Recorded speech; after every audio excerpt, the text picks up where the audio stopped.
שלום יוטיוב, היום אני אתן לכם שם משתמש וסיסמה של מיקמקים.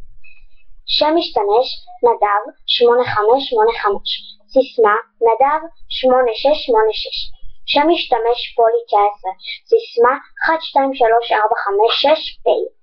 מאת מעריץ מיקמק. יש לי עוד מיקמק ממש נדיר, רוצים אותו? אוקיי. אז שם המיקמק שלי הוא שיגו 102. זה מיקמק נדיר רש. לגלות את הסיסמה שלו? אוקיי. אבל אני לא בטוחה כי יש לי אתר מעריצים ושם הם שינו את הסיסמה למיקמק, אבל לכם אני אגלה, אתם בטח לא תשנו. אבל קודם אני אתחיל במיקמק קצת פחות נדירה. שם חן 12, סיסמה 6066.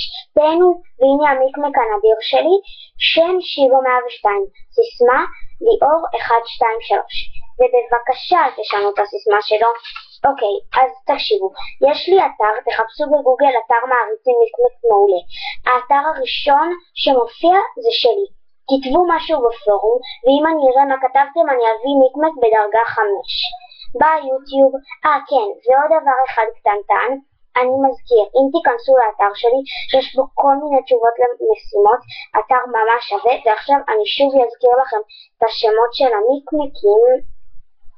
אוקיי, שם משתמש נדב 8585, סיסמה נדב 8686, שם משתמש פולי 19, סיסמה 123456P. ואני שוב מזכיר לכם את המיקמק הממש נדיר, שהוא שיגו 102 והסיסמה ליאור 123. תזכרו גם, בנוסף, תזכרו להיכנס לאתר שלי, אתר מעריצים מיקמק מעולה. כן, זה אתר ממש שווה, אני ממליץ בחום להיכנס אליו, כלומר ממליצה בחום להיכנס אליו. וגם יש לי בובת מיקמק, בפעם הבאה שאני אעלה סרטון אני אראה לכם אותה. אוקיי? טוב, אז ביי יוטיוב.